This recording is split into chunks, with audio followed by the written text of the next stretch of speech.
I was 16 when it happened, the kind of age where you think nothing truly bad can touch you. My parents had gone out of town for a weekend conference, leaving me in charge of the house. It wasn't my first time staying home alone, so I wasn't worried. In fact, I was kind of looking forward to a couple of quiet nights with junk food, bad horror movies, and the freedom to stay up as late as I wanted. Our house sat at the edge of a quiet cul-de-sac, surrounded by a patch of woods that felt like a barrier from the rest of the world. At night, the forest came alive with the sounds of crickets and the occasional rustling of leaves.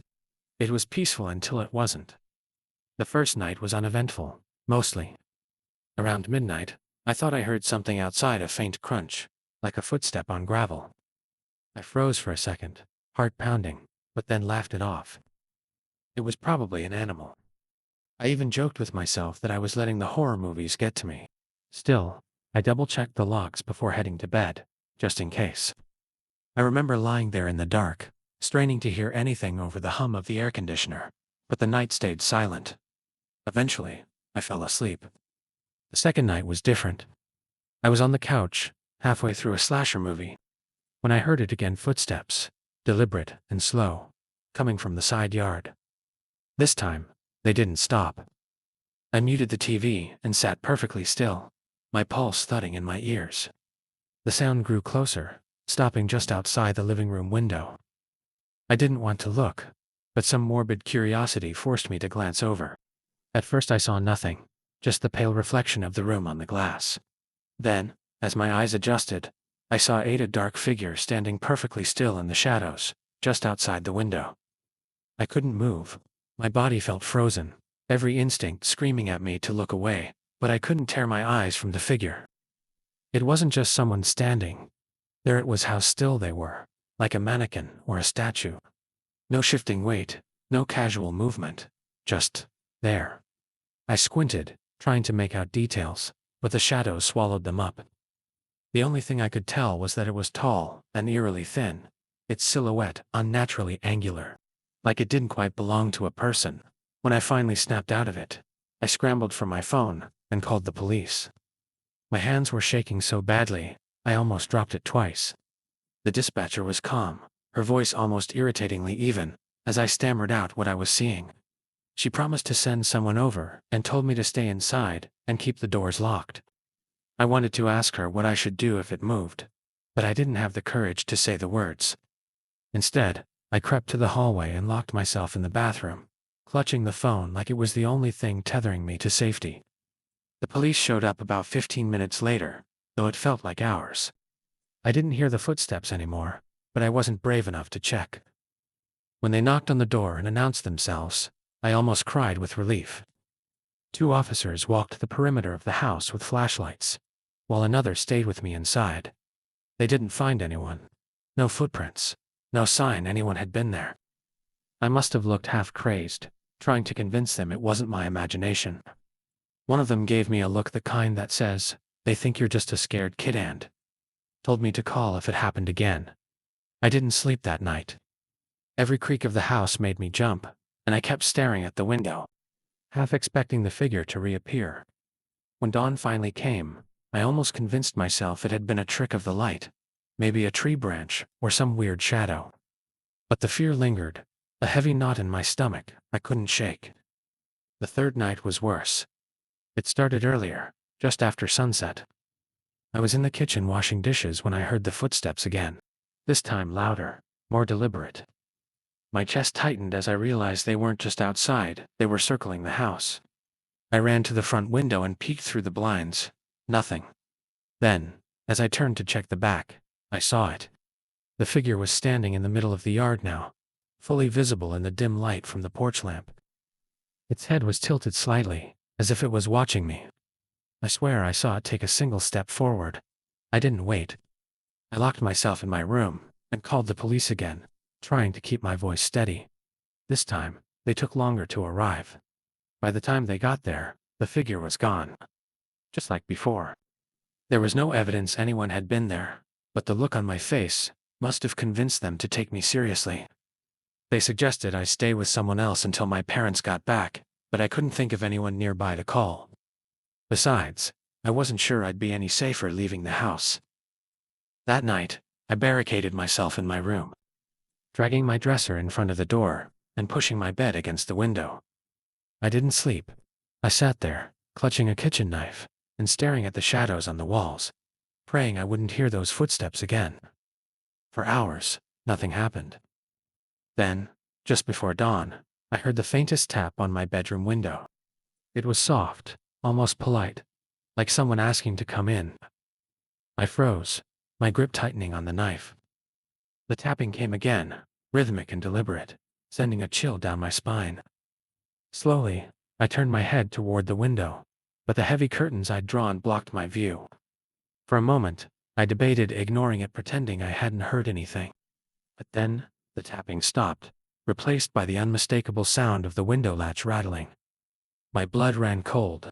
I hadn't just locked that window, I'd wedged a chair against it. Someone or something was trying to get in. Summoning every ounce of courage I had, I crept to the edge of the curtain and pulled it back just enough to peek.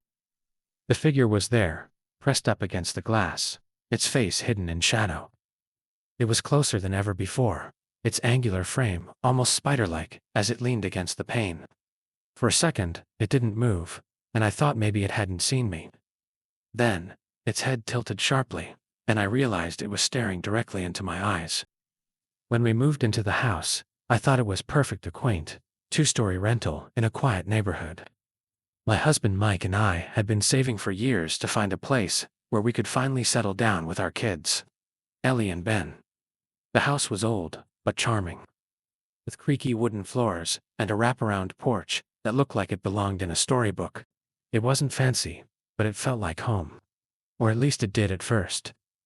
There was one odd thing, the padlocked door in the basement. The landlord had been vague when we asked about it, just muttering something about storage, and quickly changing the subject. At first we didn't think much of it. The basement was cold and musty, with a single bare bulb casting weak light over cobweb-covered shelves and an ancient washer and dryer. The locked door seemed almost like an afterthought, tucked into the far corner where the light barely reached. Mike joked that it was probably where the landlord kept all his skeletons, and we laughed it off. Still, I couldn't help but feel uneasy every time I went down there.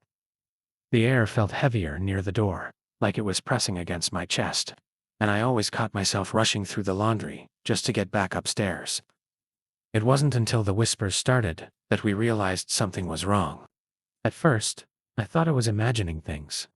I'd be folding clothes or rummaging through boxes, and I'd hear a faint, almost imperceptible murmur. It was so soft, I couldn't make out the words, just the cadence, like someone was having a muffled conversation. I told Mike about it, and he laughed, saying it was probably the pipes or the wind. But then Ellie came to me one night, her wide, scared eyes peeking out from behind her bedroom door. "Mom," she whispered, "I heard someone talking in the basement." Ellie's words sent a shiver down my spine. I tried to brush it off, telling her it was just the house settling or the sound of neighbors carrying over. But she shook her head, her voice trembling. "No, Mom. It sounded like someone was whispering my name." That stopped me cold. I didn't want to scare her, so I hugged her tightly and told her to stay in her room while I went to check. Mike was already asleep, so I grabbed a flashlight and made my way down the creaky basement stairs, each step feeling heavier than the last. The whispers stopped as soon as I entered the basement. The air felt colder than usual, and the smell of damp earth was stronger, almost suffocating. I stood there for a moment, flashlight beams sweeping over the dusty shelves and old furniture. Everything looked the same, except for the locked door. The padlock, which had always been dull and rusted, now looked polished, like someone had been handling it. My stomach twisted, but I forced myself to move closer. I tapped on the door lightly, half expecting to hear something on the other side, but there was only silence. Feeling foolish, I went back upstairs, convincing myself it was nothing. The next day, Mike decided to take a closer look. He wasn't the kind of guy to buy into spooky stories, but even he admitted the lock looked out of place now. "It's probably just the landlord keeping something he doesn't want us to mess with," he said, though his voice lacked its usual confidence. I stumbled back, nearly dropping the knife. My mind raced. What was I supposed to do? Call the police again.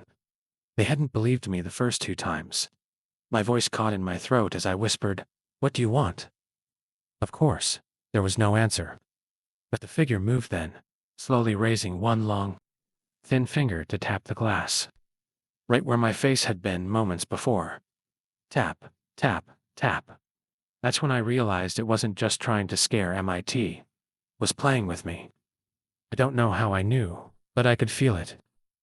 The way it tilted its head, the deliberate movements, the tapping it, was like it was testing me.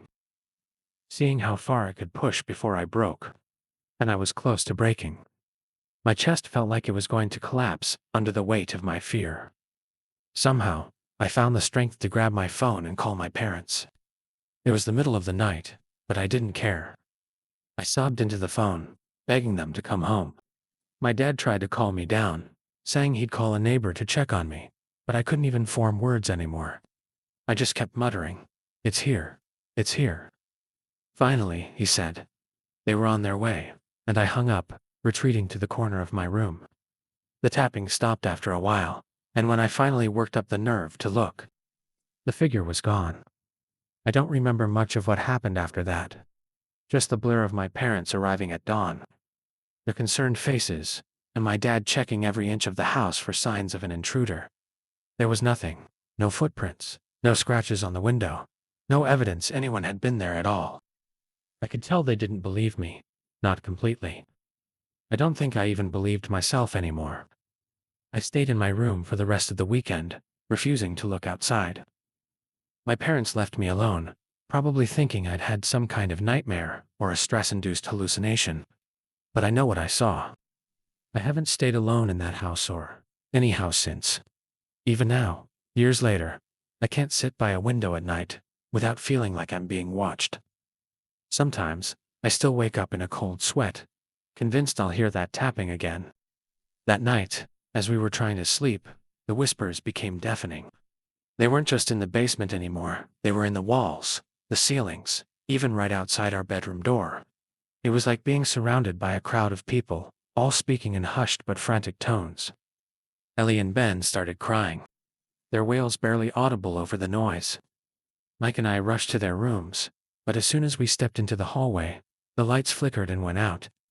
In the pitch-black silence that followed, I thought I could feel something brushing past me. My heart pounded as I clutched Ellie to my chest, fumbling for my phone's flashlight. When I turned it on, the beam landed on the basement door. It was wide open. That was impossible. We had slammed it shut earlier, and even barricaded it with a chair. Yet, there it was, gaping like a mouth waiting to swallow us whole. Mike grabbed the kids and ushered them toward the car while I stood frozen, staring at the door. I couldn't explain it, but I felt drawn to it, like something on the other side was calling me. It wasn't until Mike shouted my name that I snapped out of it and ran outside, slamming the front door behind me. We drove to a motel that night, crammed into a single room with the lights on, none of us daring to close our eyes. The next day, Mike contacted the landlord to break the lease. When he mentioned the basement, the landlord's tone shifted immediately. "You opened the door, didn't you?" he asked, his voice tight. Mike demanded answers, but all the landlord would say was, "I told you not to mess with it. Some doors aren't meant to be opened." He refused to elaborate, and we didn't press him. We just wanted to get as far away from that house as possible. We moved out the following week, leaving most of our belongings behind. It wasn't worth the risk of taking something with us that might be tainted. The kids seemed to recover quickly, though Ellie occasionally mentioned hearing whispers in her dreams. Mike and I didn't talk about it much, but every now and then, I'd catch him staring off into space, his brow furrowed like he was remembering something he couldn't quite shake. Months later, curiosity got the better of me, and I tried to look up the house's history. I couldn't find much, just a vague mention of a fire decades ago, and rumors about a family who disappeared without a trace. But something about the carvings on the walls stuck with me. I eventually found an old book on local folklore that mentioned similar symbol spirals, meant to trap spirits or keep something contained. My stomach turned as I realized we hadn't just opened a door. We'd let something out. Even now, in our new home, I sometimes wake up in the middle of the night, certain I can hear whispers. They're faint, barely audible, but they're there, just on the edge of perception. Mike says it's just my imagination, but I've caught him leaving a light on in the hallway when he thinks I'm not looking. Whatever we disturbed in that house, I don't think it's done with us. And every so often, I find myself wondering if the whispers are trying to tell me something or warn me. It all began when I realized I hadn't seen Mrs. Thatcher in weeks.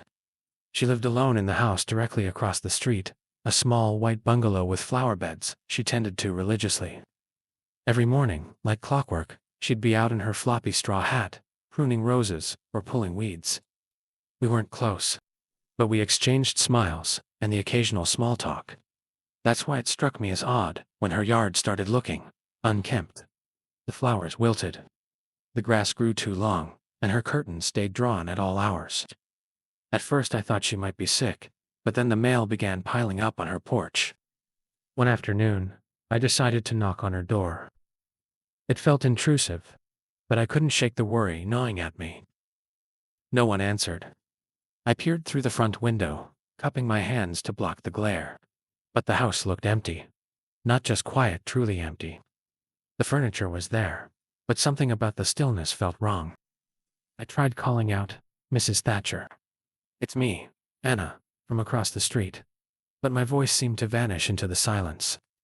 After a few more minutes of knocking and calling, I gave up, convincing myself she must have gone to visit family. A week later, I saw the real estate agent's sign go up in her yard. That's when the unease turned into something worse. Mrs. Thatcher never mentioned moving. She'd lived in that house for over 30 years, and once told me she planned to grow old and stubborn there. I couldn't shake the feeling that something bad had happened. It wasn't until the open house that I had the chance to step inside.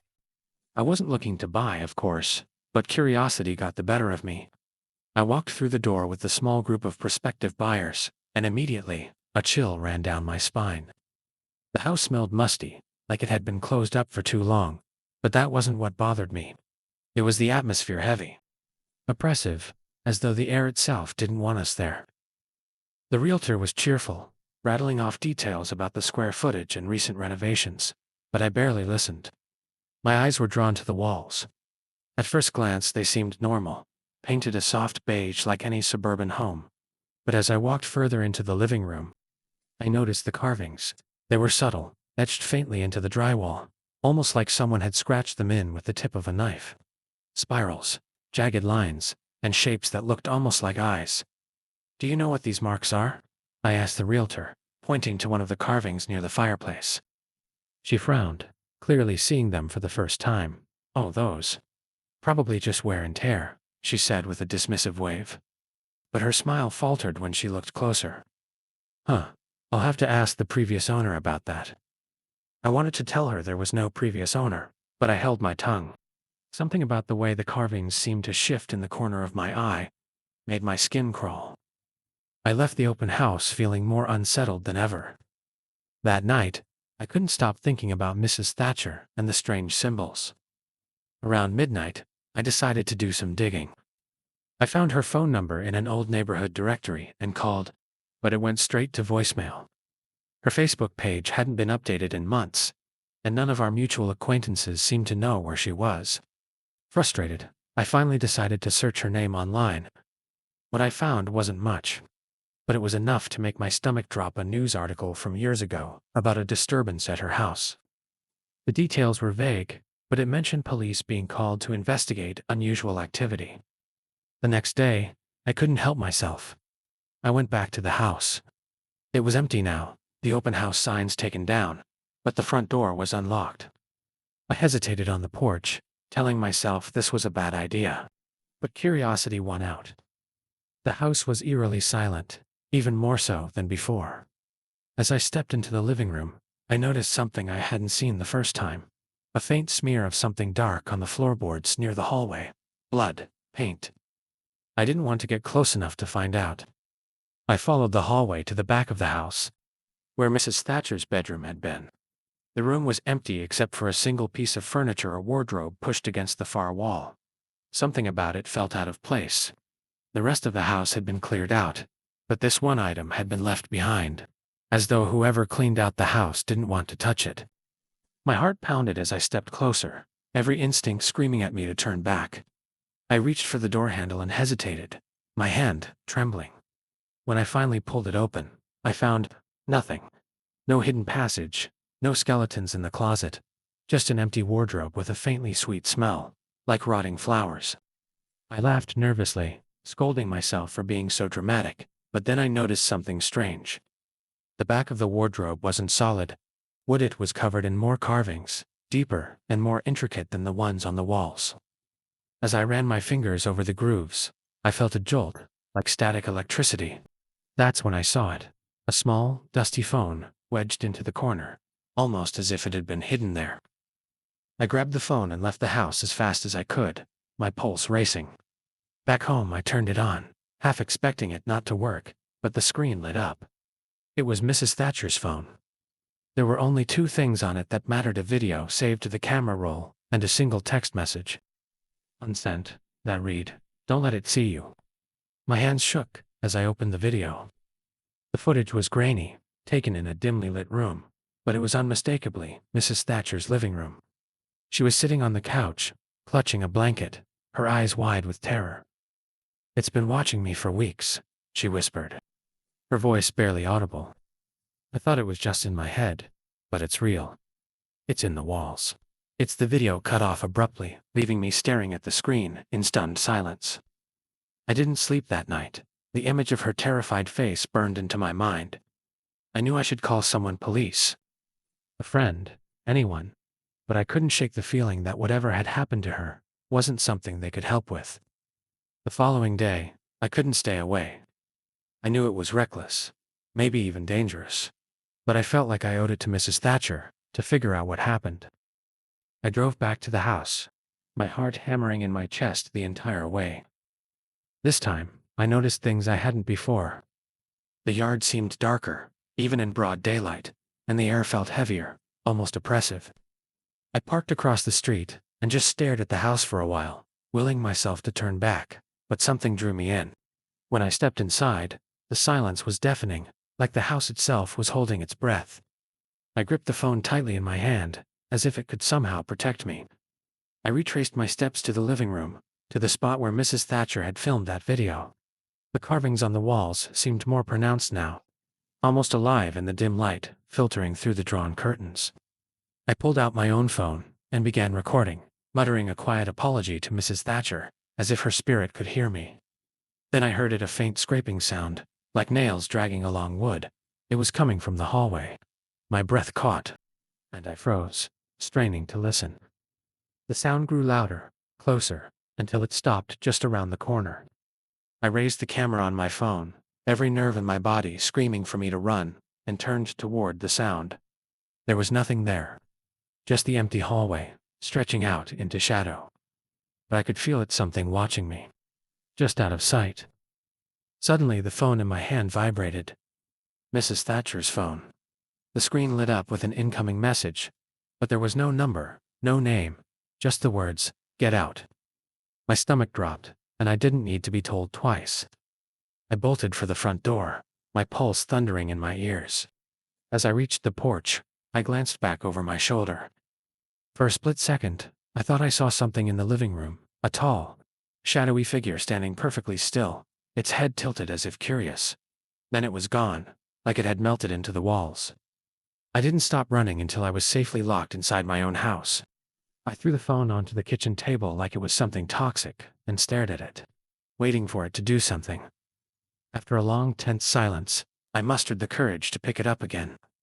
I opened the video one more time, desperate to find some clue I'd missed. This time, I noticed something chilling.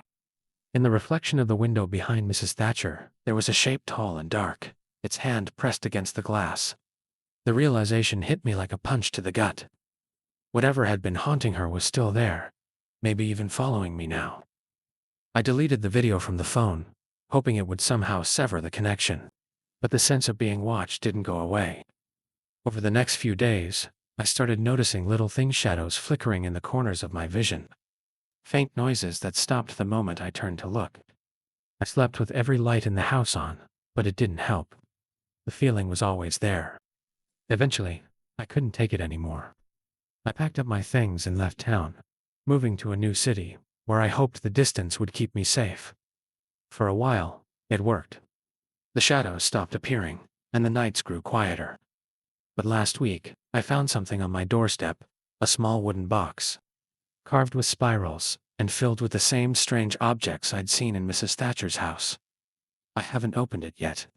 I'm too afraid to find out what's inside. Now, I can't shake the feeling that it's not over. The carvings, the figure in the video, the box sits, all connected, but I don't know how. All I know is that Mrs. Thatcher tried to warn me, and I didn't listen.